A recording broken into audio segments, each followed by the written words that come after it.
네, 지난 시간에 저희는 재판권과 관할에 대해서 살펴보았습니다. 저희가 계속해서 법원의 구성과 재판권 및 관할에 대해서 살펴왔는데요. 이번 시간에는 계속해서 제척, 기피, 회피 제도에 대해서 살펴보도록 하겠습니다. 먼저 살펴볼 것은 제척에 관한 것입니다. 네. 제척의 뜻을 살펴보면 제척이란 구체적 사건의 심판에 있어서 법관이 불공평한 재판을 할 우려가 현저한 것으로 법률에 유형적으로 규정되어 있는 사유에 해당하는 때, 즉 법률에 제척 사유로 규정되어 있는 때 그 법관을 직무 집행에서 배제시키는 제도를 말합니다. 그래서 근거 규정은 형사소송법 제17조에 있는데요.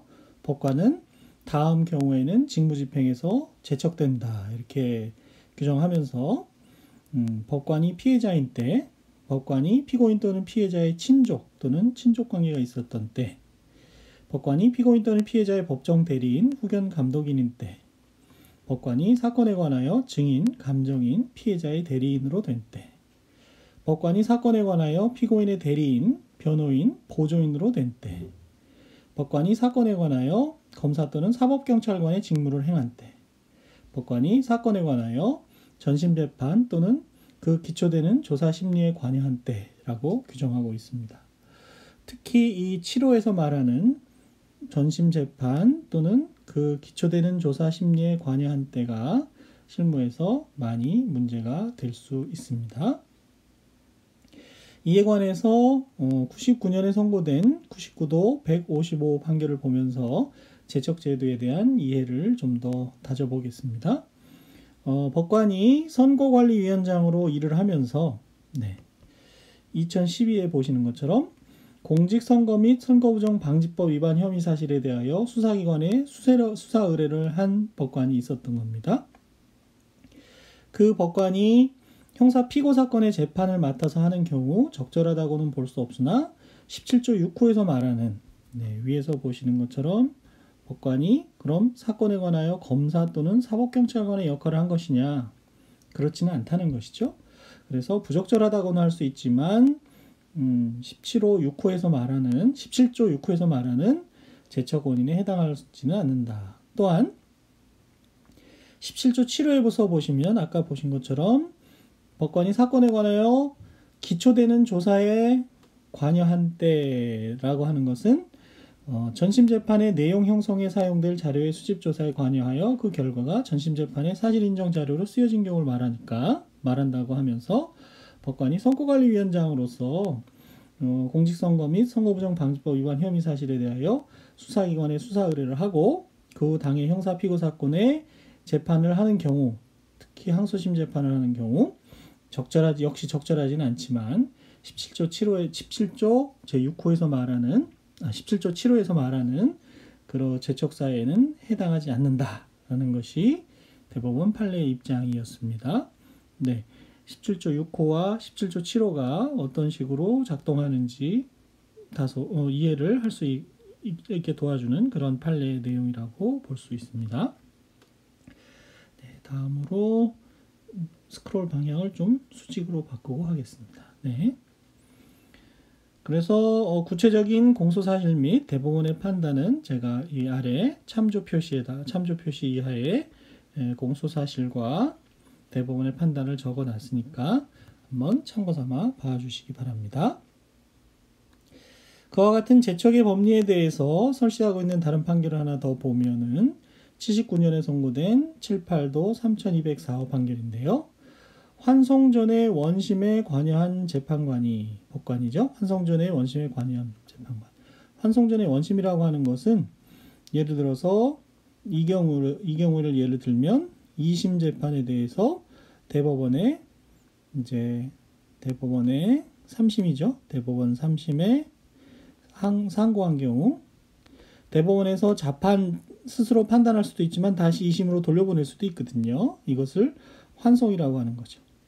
그래서 환송되기 전 원래 원심 판결에 관여했던 재판관이 환송 후에 다시 재판관으로 관여했다고 하더라도 그것이 형사소송법에 위반되는 제적 원인에 해당하지 않는다.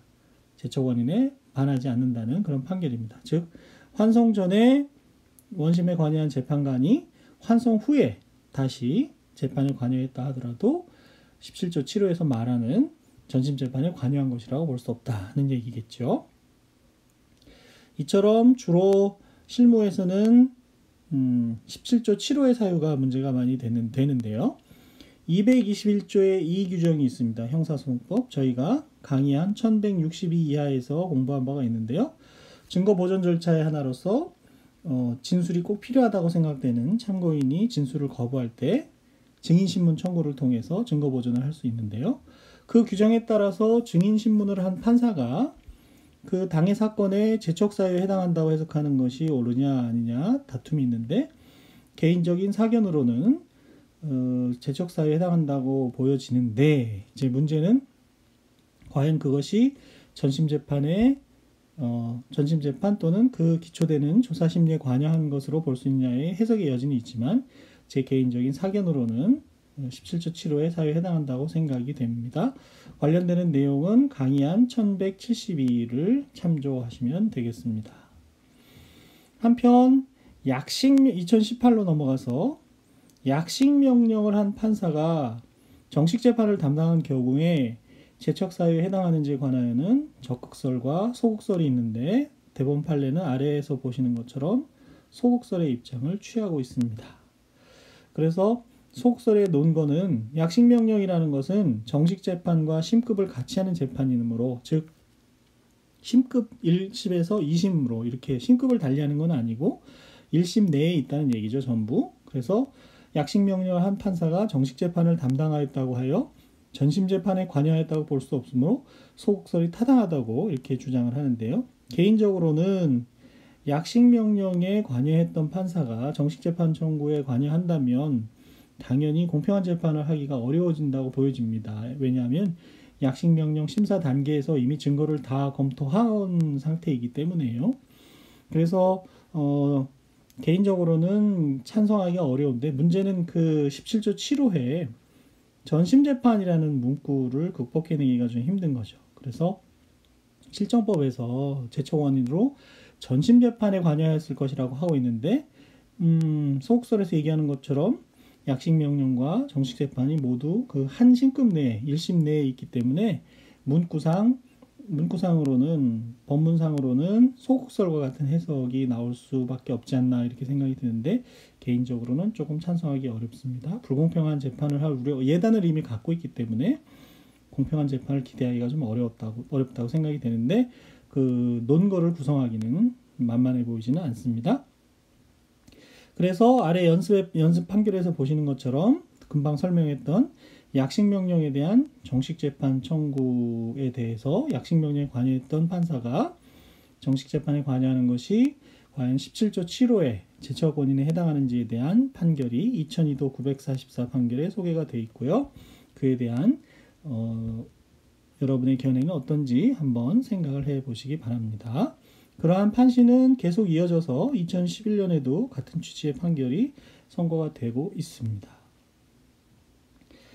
그리고 89년도에 선고된 89도 612 판결을 보시면 법관이 수사 단계에서 피고인에 대하여 구속영장을 발부한 경우 구속영장을 발부한 법관이 나중에 재판에 관여했을 때 형사소송법 17조 7호 소정에 법관이 사건에 관하여 전심재판 또는 그 기초되는 조사 심리에 관여한 때에 해당하느냐에 대해서 판례는 역시 해당하지 않는다고 보고 있습니다. 전심재판 또는 그 기초되는 이라고 하는 것이 전심재판에 기초되는 조사 심리라고 문구상 해석되기 때문에 그런 것이지요. 그렇지만 구속영장 발부할 때 이미 사건 내용과 피의자를 접한 상태에서 다시 재판하는 것이 바람직하지 않다는 점에서는 앞서 약식명령에 대한 정식재판 청구에 관여하지 않는 것이 옳다는 생각과 같은데요.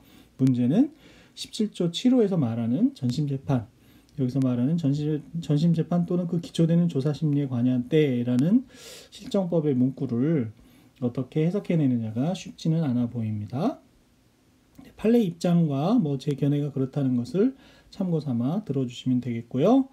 71년도에 선고된 7일도 974 판결에 보시면 공소제기 전에 검사의 청구에 의하여 형사소송법 제184조에 의한 증인신문을 한 법관, 이에 대해서도 수사상의 증거보존이라는 제목으로 저희가 강의한 1156이하에서 공부한 바가 있습니다. 그래서 그 법관은 17조 7호에서 말하는 전심재판 또는 그 기초되는 조사심리에 관여한 법관이라고 할 수 없다 하는 것이 그 법원의 입장이기 때문에 아까 말씀드린 것처럼 제221조의 2에 의한 증인신문 청구에 관해서도 아마 다른 논리를 펴기가 어려웠을 겁니다. 그런 점이 있다는 것을 여러분이 같이 알아두시면 좋겠습니다. 제척에 대해서는 그 정도로 설명을 하고 깊이로 넘어가겠습니다. 깊이라는 것은 법관이 제척 사유가 있음에도 불구하고 앞서 본 제척 사유가 있음에도 불구하고 재판에 계속 관여하거나 기타 불공정한 재판을 할 염려가 있는 때에 당사자의 신청에 의하여 그 법관을 직무집행에서 탈퇴하게 하는 제도를 말합니다. 그렇죠? 이것은 당사자의 신청에 의하여 탈퇴가 되는 것이죠. 그래서 앞서 본 바와 같이 실정법 문구상 제척 원인에 해당하지 않는다고 하더라도 이 기피제도에 의해서 기피 신청을 하면 받아들여져야 되지 않는가 하는 것이 제 개인적인 생각이죠. 그래서 기피에 관한 형사소송법 18조 1항에 보면 검사 또는 피고인은 다음 경우에 법관의 기피를 신청할 수 있다고 해서 법관이 전조 각호의 사유에 해당하는 때, 전조 각호의 사유라는 것은 결국 제척 사유에 해당하는 때이죠. 그 밖에 법관이 불공평한 재판을 할 염려가 있는 때, 그래서 1호에서 포섭이 되지 않는다면 1호에 의해서 2호에 의해서 기피 신청이 받아들여야 되지 않을까 이런 생각을 갖고 있습니다. 이와 같은 기피 신청은 누가 할 수 있느냐? 피고인이 당연히 할 수 있고요. 변호인의 경우 18조 2항에 의하면 변호인은 피고인의 명시한 의사에 반하지 아니하는 때에 한하여 법관에 대한 기피 신청을 할 수 있다고 규정하죠. 그래서 변호인의 기피 신청권은 피고인의 명시한 의사에 반하여는 행사할 수 없지만 묵시의 의사에 반하여는 행사할 수 있는 독립대리권이다. 이렇게 해석이 되는 거고요. 이에 대해서는 강의한 418에서 변호인의 권리를 설명하면서 독립대리권의 종류를 표로 나눠서 설명한 바가 있습니다. 이제 앞의 내용이 계속 반복돼서 나오고 있기 때문에 앞선 강의에 대한 학습이 좀 부족하다고 생각되시는 분들은 그때그때 돌아가서 복습하는 것도 한 방법이 되겠습니다. 이와 같은 기피 신청에 대해서는 관할이 어떻게 되느냐. 관할은 지난 시간까지 배워왔는데요. 합의 법원의 법관에 대한 기피는 그 법관의 소속 법원에 신청을 하고, 신청은 합의 법원 법관에 대해서는 그 소속 법원에, 수명 법관이나 수탁 판사, 단독 판사에 대한 기피는 그 당의 법관에게 신청을 합니다. 신청은 그렇게 하고, 그리고 그 기피 사유가 뭐가 있는지, 왜 불공평한 재판을 할 우려가 있는지는 신청한 날로부터 3일 이내에 서면으로 소명하여야 하고요. 소명과 증명은 다소 다른 개념인데요. 증명의 정도에 있어서 다소 다릅니다. 그래서 이 증거법에서 증명을 공부할 때 증명과 소명의 차이점에 대해서 다시 공부를 하게 되겠습니다. 그리고 법관의 기피 신청에 대한 관할은 법원조직법에서 지난 강의에서 저희가 본 것처럼 합의부에 있죠. 합의부에서 관할을 하게 됩니다. 2029에 보시면 기피 신청에 대해서 즉시항고할 수 있는 규정이 있습니다. 기피 신청을 기각한 결정에 대하여는 즉시항고를 할 수 있다. 즉시항고에 대해서도 저희가 상소 파트에서 다시 보겠습니다만 즉시항고할 수 있다는 규정이 있지요. 기피 신청에 대해서요.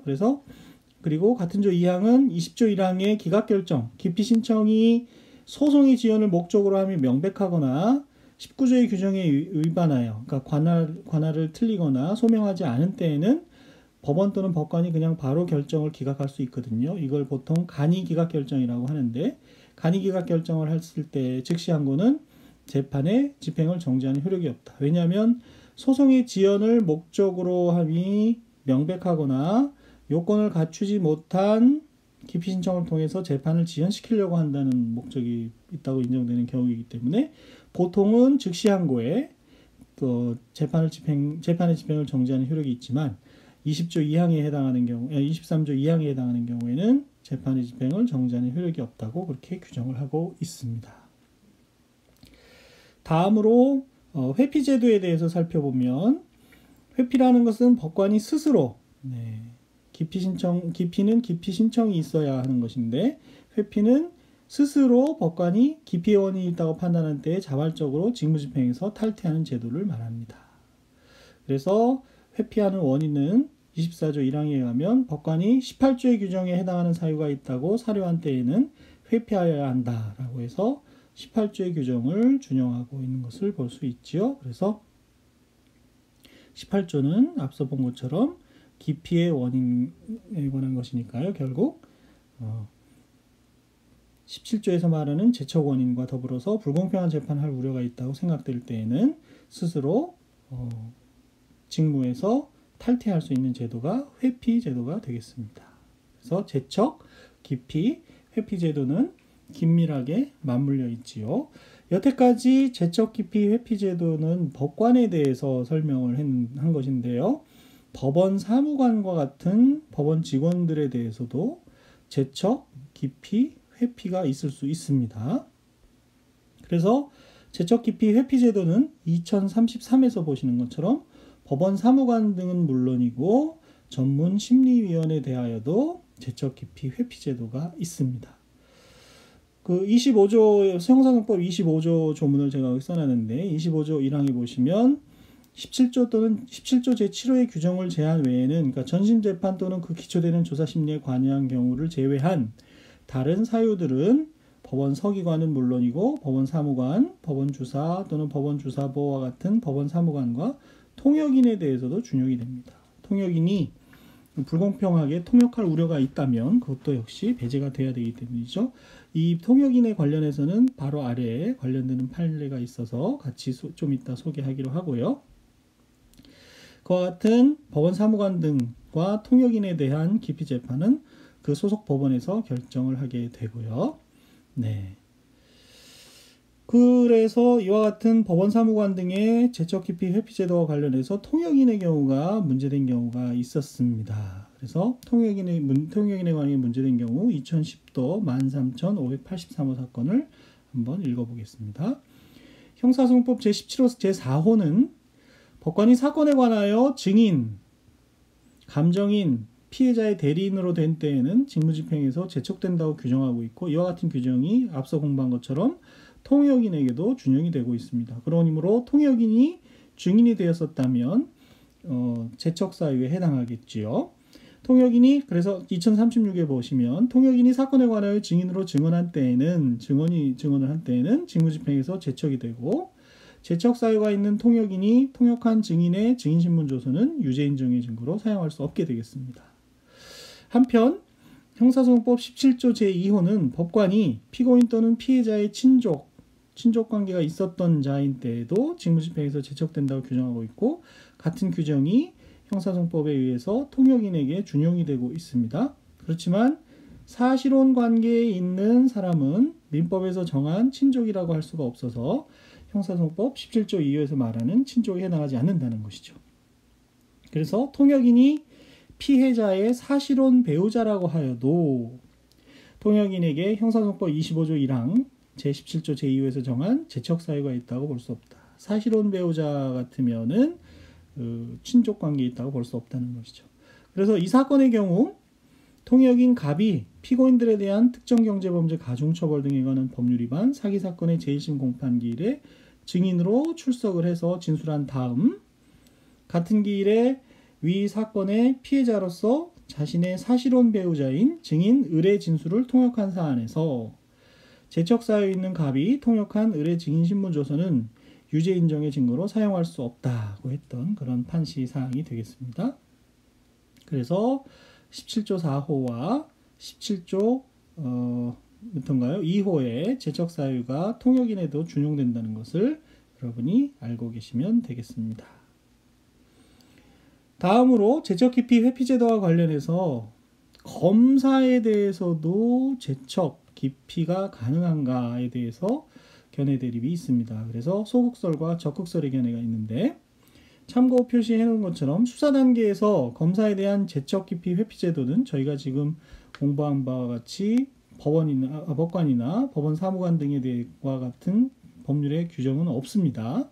그리고 실무상으로도 제척, 기피 제도가 인정되지 않고 있는 것으로 보여집니다. 다만 회피에 관해서는 법률이 아닌 검사윤리강령이라고 법무부 훈령에, 아마 법조윤리 공부를 하시면서 검사윤리강령을 공부했을 것 같은데요. 법무부 훈령에 회피에 관한 규정을 두고 있을 뿐이다. 이렇게 참고로 알고 계시면 되죠. 그래서 나머지 제척, 기피에 대해서는 적극설과 소극설의 견해가 있지요. 이와 같은 검사의 제척, 기피에 관한 기피에 관한 법리가 적용된 판결이 대법원 판례가 아래에 나와 있습니다. 그래서 아래 판결을 보고 참고인 진술조서의 증거는 실질적 진정 성립이 무엇인지 이런 것도 같이 한번 보도록 하겠습니다. 네, 자세한 것은 증거법에서 다루게 되겠지만요. 2013년에 선고된 2011도 12,918호 판결을 보시면 형사소송법 312조 4항 본문은 검사 또는 사법경찰관이 피고인이 아닌 자의 진술을 기재한 조서는 적법한 절차와 방식에 따라 작성된 것으로서 그 조서가 검사 또는 사법경찰관 앞에서 진술한 내용과 동일하게 기재되어 있음이 원 진술자의 공판 준비 또는 공판기일에서의 진술이나 영상 녹화물 또는 그 밖의 객관적인 방법에 의하여 증명되고 피고인 또는 변호인이 공판 준비 또는 공판기일의 그 기재 내용에 관하여 원 진술자를 신문할 수 있었던 때에는 증거로 할 수 있다. 이렇게 규정을 하고 있습니다. 이것이 제가 참고인 진술조서를 설명하면서 참고인 진술조서의 증거 능력에 관한 판단에 대해서 잠깐 언급한 바가 있었는데요. 좀 더 자세한 내용은 증거법 강의안 3407 이하에 있으니까 그 부분을 참조하시면 되겠습니다. 기록에 의하면 이 사건 같은 경우에는 공소 외인이 제1심 제1회 제7회 공판기일에 증인으로 출석하여 검사가 작성한 자신에 대한 각 진술조서 중 일부 부분이 자신이 진술한 내용과 동일하게 기재된 것이 아니다. 이게 이제 실질적 진정성립이라고 부르는 부분입니다. 자신이 진술한 부분과 동일하게 기재되어 있느냐 아니냐의 여부. 이렇게 기재된 것이 아니라고 진술을 하였고, 그래서 각 조서가 공소외인의 진술 내용과 동일하게 기재된 것인지를 증명할 영상 녹화물 또는 그 밖의 객관적인 방법이 제출된 바도 없었습니다. 312조 4항의 요건을 충족하지 못하는 거죠. 그렇다면 이러한 경우 원심으로서는 검사 작성의 공소외인에 대한 진술조서 중 어느 부분이 진술과 달리 기재되어 있다고 주장하는지를 구체적으로 심리한 다음, 그런 경우 법원에서는 어느 부분이 달리 기재되었느냐, 그 부분을 심리해서 그 부분에 대한 증거 능력을 부정해야 한다는 것입니다. 그런데 전부에 대해서 증거 능력을 인정해 버렸기 때문에 잘못되었다. 310조 4항의 법리에 대해서 310조 4항의 법리에 어긋나는 판단을 했다는 그런 판시가 되겠고요. 여기까지는 이제 증거법에 대한 설명이고요. 2045부터는 검사의 제척 기피에 대한 법리가 들어있는 것을 볼 수 있습니다. 범죄의 피해자인 검사가 압수수색을 나갔는데 그 압수수색 현장에서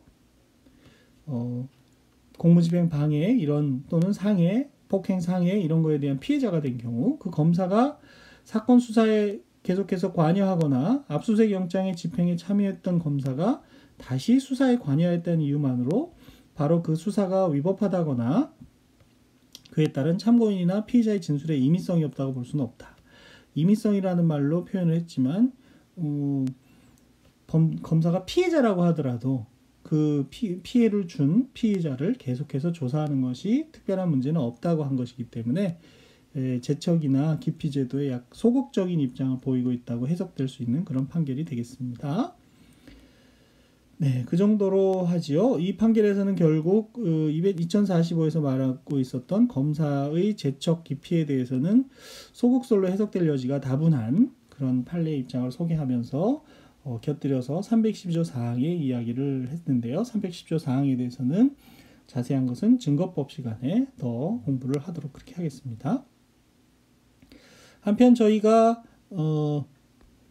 기소 불기소 처분에 대한 불복에서 재정신청 제도에 대해서 공부를 한 바가 있죠. 그래서 재정신청 사건을 심리 중인 법관에 대해서 재정신청을 심리하고 있는 법관이 불공평한 재판을 할 우려가 있다고 해서 기피 신청을 할 수 있는가에 대해서는 재정신청을 심리 결정하는 고등법원 절차의 구조가 항고소송이냐, 항고소송 유사한 소송이냐, 수사라고 보느냐, 이런 크게 나눠서 수사와 재판으로 보는 견해가 있을 수 있는데, 재판으로 보는 견해를 의 논리에 의하면 그것도 재판이니까 기피 신청을 할 수 있다, 이렇게 설명을 하게 될 것이고요. 수사에 관한 것이다 라고 설명하는 견해에 따르면은 수사에 대해서는 제적 기피, 수사 검사에 대해서 제적 기피 소극설의 입장이 강하기 때문에 부정설의 견해를 취할 가능성이 높아지는데요. 그와 같은 재정신청 사건을 심리하는 심리하는 절차의 구조론에 따라서 부정설과 긍정설의 견해가 있을 수 있고요. 실제로 이제 견해가 갈려져 있는데요. 과연 불기소 처분에 대해서 재정신청 사건을 심리하는 법관에게 불공평한 결정을 할 우려가 있다는 이유로 기피 신청을 하는 것이 올바른지, 좋을지, 타당할지 여러분도 한번 생각해 보시기 바랍니다. 제가 제 결론을 말씀드리지 않는 부분에 대해서는 확실한 제 사견이 없기 때문이거든요. 그래서 그냥 견해만 소개하고 넘어가는 것으로 그렇게 하겠습니다. 그래서 지금 시간까지, 다음 시간에는 아래에서 보시는 것처럼 검사의 소송법상 지위에 대해서 공부를 할 것이고요. 지금 이번 강의까지 여러분들은 법원에 대해서, 소송의 주체라고 보통 다른 책이나 교재에서 설명되고 있는 경우가 많은데요. 본격적인 공판 절차에 대한 공부에 들어가기 전에 앞선 강의에서 공판 절차의 기초로서 소송 조건과 소송 행위에 대해서 공부한 것이고요. 그리고 소송의 주된 관여자로서 법원에 대해서